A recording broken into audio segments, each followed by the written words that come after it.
আমরা যেখান থেকে ভিডিওটা শুরু করেছিলাম সাধনার মোড়, আমরা এই সাধনার মোড়ের যে একজন সাধনা ঔষধালয় যে প্রতিষ্ঠান, সাধনা ঔষধালয়ের প্রতিষ্ঠানের যিনি রয়েছেন দায়িত্বরত, প্লিজ আপনার নামটা প্লিজ।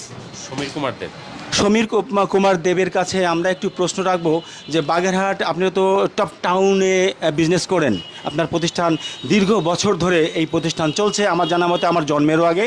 তো যাই হোক, এই প্রতিষ্ঠানের সামনে বা এই প্রতিষ্ঠান সংলগ্ন যতগুলো রাস্তা আছে, রাস্তার সম্পর্কে আপনার ভাষ্য কী হতে পারে? সমগ্র জনগণের জন্য বা দেশবাসীর জন্য আপনি কি বলতে চান?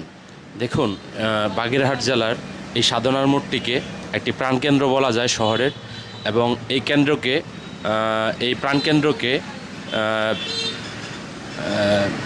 একটা শহরের প্রাণকেন্দ্র হিসেবে আমি এই রাস্তাটিকে অতি দ্রুতই মেরামত করার জন্য কর্তৃপক্ষকে বিশেষভাবে অনুরোধ জানাবো। এই জন্য যে এই সড়কটি দিয়ে, অর্থাৎ এই যে ভাঙ্গা রাস্তাটি রয়েছে, এই রাস্তা দিয়ে প্রতিনিয়ত অনেক সিজারিয়ান পেশেন্ট সহ গর্ভবতী নারী এবং যারা এমার্জেন্সি পেশেন্ট রয়েছে তাদেরকে এই রাস্তাটি হয়ে সদর হসপিটাল সহ এই শহরে যে সকল ক্লিনিক রয়েছে এই ক্লিনিকে যাতায়াত করতে হয়। তাছাড়া বিভিন্ন কলেজ, স্কুল এবং বিভিন্ন একাডেমিক যে প্রতিষ্ঠানগুলো রয়েছে এগুলো তো এই রাস্তাটি দিয়ে আসা যাওয়া করতে হয়।